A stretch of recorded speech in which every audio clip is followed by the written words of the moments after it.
What is up? This is your LA in a minute. Chances are you've seen these pylons, or bollards as they're technically called, in the streets near you recently, impeding traffic, changing the direction of traffic, or just slowing down traffic. So I wanted to get the story of what these bollards are for, why they're going up in our neighborhoods, and what they mean. Let's get into it. These design features are meant to make our streets safer for pedestrians by discouraging dangerous driving behavior. Keep in mind there were 312 pedestrian deaths in Los Angeles in 2022, second most in the United States. LA has always been a dangerous city for pedestrians, but it's been becoming more so. And these changes stemmed from a mayoral directive by Mayor Garcetti in 2015 in a program called Vision Zero.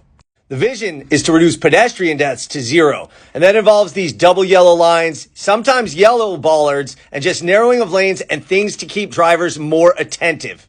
The lane restriping and pylon or bollard installation is done by the Department of Transportation, and it involves these things called bulb outs. You can see on the outside of the curves, which are places where the lines are extended and slightly wavy, cueing drivers to slow down. The bollards are created at different locations depending on where in the city they are. And sometimes they create a median, sometimes they give an extra left turn lane, and sometimes they discourage crossing certain streets that used to be a throughway. And these new wider striped crosswalks, you've probably noticed, I've seen those most frequently, but those are apparently part of that same Vision Zero program as well. And part of the plan is to increase safety for bicyclists as well. Here you see the bike lane inside of the bollards, which is inside of the parked cars. Definitely a new program. This is in downtown, by the way. Here's a little bit of an illustrated graphic to show you what this bulb out actually is, where you see that it makes pedestrians more visible to drivers, it increases the visibility, crosswalks with wheelchair ramps, and enhances the driver's sight lines. Thank you to John Yee, by the way, for this graphic.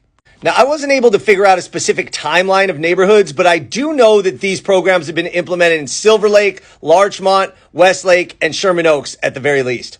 It's worth noting that in some cases, these pylons have already been plowed through and or removed by motorists looking for that shortcut. And if you'd like more information about this program, contact your city council person. They can't make it happen immediately, but they can help expedite the process.